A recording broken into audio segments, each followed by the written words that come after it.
दर्शकों ब्रेक तो बाद तुहाडा सब दा भरपूर स्वागत है। सो व्यूअर्स गलबात करन जा रहे हैं कि पिछले दिनी श्रोमणी कमेटी दे प्रधान हरजिंदर सिंह धामी वल्लों साबका श्रोमणी कमेटी प्रधान बीबी जगीर कौर प्रति बड़ी मंद शब्दावली जिहड़ी वरती गई सी। सो ये केस इस वेले अकाल तख्त साहिब दे सामने भी है अते महिला कमीशन दे सामने भी। सो धामी दे अस्तीफे की भी जी मंग की जा रही है, पर कुल मिला के उत्थे सिख हल्कियां विच जिहड़ा वापरिया वरतारा है ये दसदा है कि इन्हां अखौती अकालियां ने किस कदरां कीमतां दा जिहड़ा जुलूस कढ़िया होया। सो इस बारे आपां गलबात करन जा रहे हैं। सो असीं चाहांगे कि तुसीं इसी तरह बने रहना देखण सुन लई या लिखण लई तुहाडा सब दा बहुत बहुत धन्नवाद जी। राठ साहब की कहना चाहोगे? देखो इन्हां सारे दिनां दीयां खबरां बहुत सिख हल्कियां खास तौर ते जिहड़े इस तो पहला आसवंद होए कि देखो अकाल तख्त का रुतबा बहाल होया है जे बागी ते दागी 3 महीने पहला गए फाइनली सुखबीर के गल च तख्ती पा दी और उन्हें भी गुनाह कबूल ले। असी कहा सी कि एडमिसिबिलिटी हुई है जे अकाउंटेबिलिटी होनी है तो जे अगन शस्त्र दे खड़ाके नाल भाई नरिंदर सिंह चौड़ा ने याद दहानी करवाई कि अजे अकाउंटेबिलिटी बाकी है तो जेड़े अकाली पहला ही जेड़े ने उन्हां दी सियासी मजबूरी सी अकाल तख्त के सामने जाना, उन्होंने एकदम चीख चिहाड़ा पाना शुरू करता कि वड्डी साजिश जुडिशल पड़ताल कराओ, नारायण सिंह चौड़े दे पिछे कौन, ISI फलाना टिमका ये वो।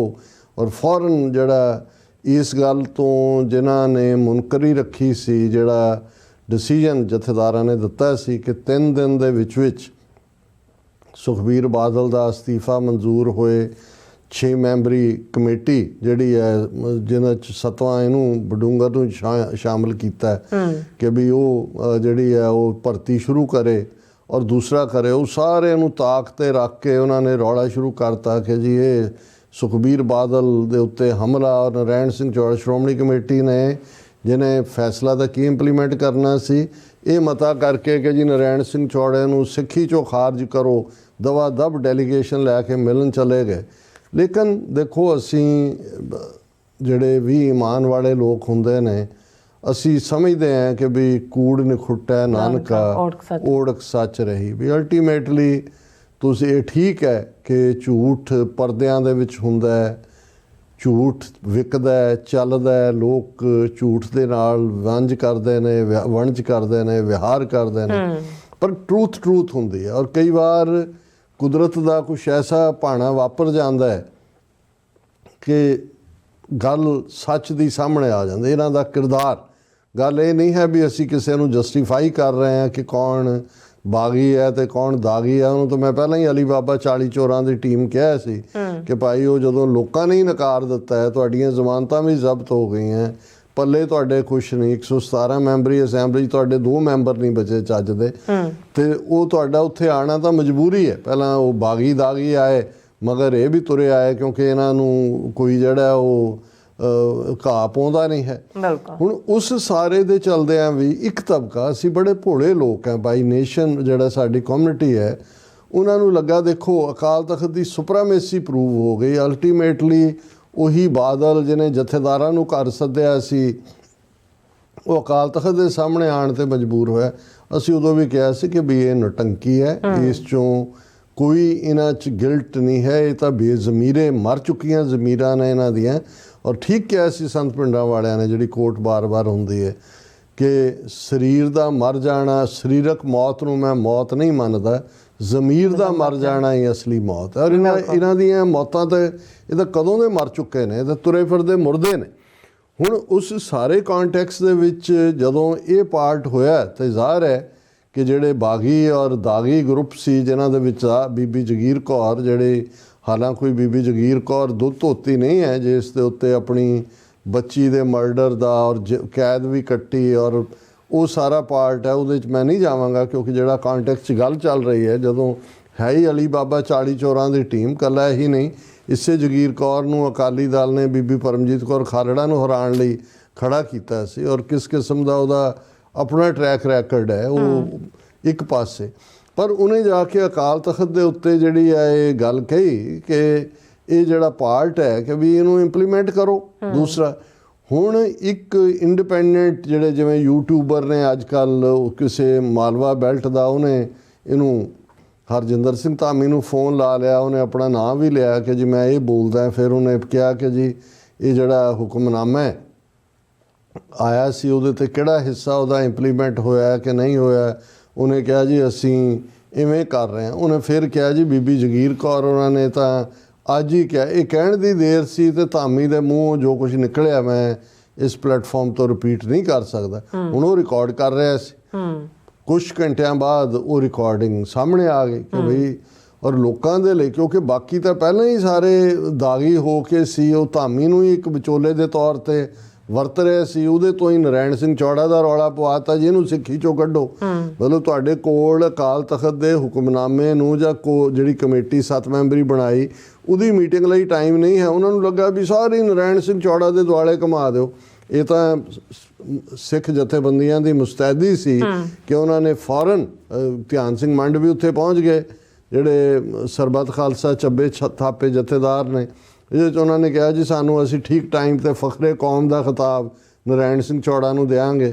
ਦਲ ਖਾਲਸਾ ਨੇ ਕਾਨਫਰੰਸ ਕਰ ਲਈ, ਭਾਈ ਦਲਜੀਤ ਸਿੰਘ ਔਰ ਉਹਨਾਂ ਦੇ ਸਾਰੇ ਸਿੱਖ ਸਿਆਸਤ ਔਰ ਅਲੱਗ-ਅਲੱਗ ਦੇ ਇੰਟਰਵਿਊ ਆਏ। ਸੋ ਹੁਣ 18 ਤਰੀਕ ਨੂੰ ਦਲ ਖਾਲਸਾ ਨੇ ਵੱਡਾ ਇਕੱਠ ਅਕਾਲ ਤਖਤ 'ਤੇ ਸੱਦਿਆ ਇਹ ਸਾਰੇ ਮੁੱਦੇ 'ਤੇ। ਸੋ ਇਸ ਸਾਰੇ ਪੀਰੀਅਡ 'ਚ ਜਿਹੜਾ ਕਿ ਉਹ ਬਿਲਕੁਲ ਡਾਈਵਰਟ ਕਰਕੇ ਹੋਰ ਪਾਸੇ ਲਿਜਾਣਾ ਚਾਹੁੰਦੇ ਸੀ, ਇਹਦਾ ਕਿਰਦਾਰ ਸਾਹਮਣੇ ਆ ਗਿਆ ਕਿ ਇੱਕ ਸ਼੍ਰੋਮਣੀ ਕਮੇਟੀ ਜਿਹੜੀ ਸ਼ਬਦਾਵਲੀ ਉਹਨੇ ਇਸਤੇਮਾਲ ਕੀਤੀ ਉਹ ਸ਼ੋਅ ਕਰਦੀ ਹੈ ਕਿ ਕਿਸ ਕਦਰ ਗੰਦ ਨਾਲ ਭਰੇ ਹੋਏ ਇਹਨਾਂ ਦੇ ਮਨ ਨੇ, ਕਿਸ ਕਦਰ ਔਰਤਾਂ ਪ੍ਰਤੀ ਇਹਨਾਂ ਦਾ ਐਟੀਟਿਊਡ ਹੈ। ਔਰ ਹਾਲਾਂ ਜੋ ਉਹਨੇ ਕਿਹਾ ਧਾਮੀ ਨੇ, ਐਵਰੇਜ ਇਸ ਕਿਸਮ ਦੇ ਬਹੁਤਿਆਂ ਦਾ ਹੀ ਜਿਹੜਾ ਇਸ ਕਿਸਮ ਦਾ ਹੀ ਮਾਈਂਡ ਸੈਟ ਹੈ।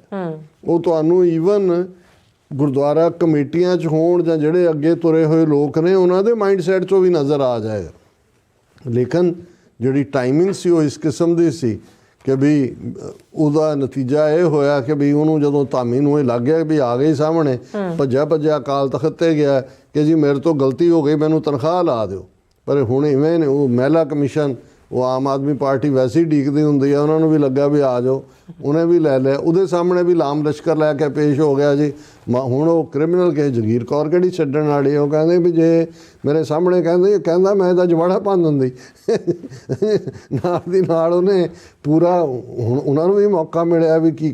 ਪਰ ਗੱਲ ਇਹ ਨਹੀਂ ਹੈ ਵੀ ਕਿਹਨੇ ਕੀ ਕਿਹਾ, ਇਹ ਇਹਨਾਂ ਦੀ ਮੈਂ ਤਾਂ ਇਹ ਸਾਰੇ 'ਚੋਂ ਮੈਨੂੰ ਇਹ ਦੇਖਦਿਆਂ ਵੀ ਦੁੱਖ ਹੋ ਰਿਹਾ ਹੈ, ਮੈਂ ਡਿਸਕਸ ਵੀ ਕਰ ਰਿਹਾ ਕਿ ਇਸ ਲੈਵਲ ਦਾ ਕਿੱਥੇ ਉਹ ਅਕਾਲੀ ਲਫ਼ਜ਼ ਜਾਂ ਸਿੱਖ ਲਫ਼ਜ਼ ਜਿਹੜਾ ਰਾਖਾ, ਅਬਲਾ ਦਾ ਰਾਖਾ, ਲੋੜਵੰਦਾਂ ਦਾ ਰਾਖਾ, ਹਰ ਇੱਕ ਦੇ ਲਈ, ਇੱਕ ਪਾਸੇ ਅਸੀਂ ਗੁਰਬਾਣੀ 'ਚ ਸੋ ਕਿਉਂ ਮੰਦਾ ਆਖੀਏ ਜਿਤ ਜੰਮੇ ਰਾਜਾਨ, ਇਹ ਕਰਦੇ ਤਾਂ ਸਾਡੀ ਜ਼ਹਿਨੀਅਤ, ਅਸੀਂ ਲੋਕ ਕਿਸ ਲੈਵਲ 'ਤੇ ਬੈਠੇ ਹੋਏ ਲੋਕ ਕਿਵੇਂ ਸੋਚਦੇ ਨੇ। ਔਰ ਇਸ ਸਾਰੇ 'ਚੋਂ ਮੈਂ ਸਮਝਦਾ ਕਿ ਵੀ ਇਹਨਾਂ ਦਾ ਕਿਰਦਾਰ ਇੱਕ ਵਾਰੀ ਇੱਕ ਜਿਸ ਦੇ ਉੱਤੇ ਜਿਹਨੂੰ ਵਿਚੋਲਾ ਬਣਾ ਕੇ ਜਥੇਦਾਰਾਂ ਦਾ ਵੀ ਦਬਾਅ ਬਣਾ ਰਹੇ ਸੀ ਤੇ ਉਹਨੂੰ ਵੀ ਕੁਦਰਤ ਨੇ ਐਕਸਪੋਜ਼ ਕਰਤਾ ਵੀ ਆਹ ਦੇਖ ਲਓ।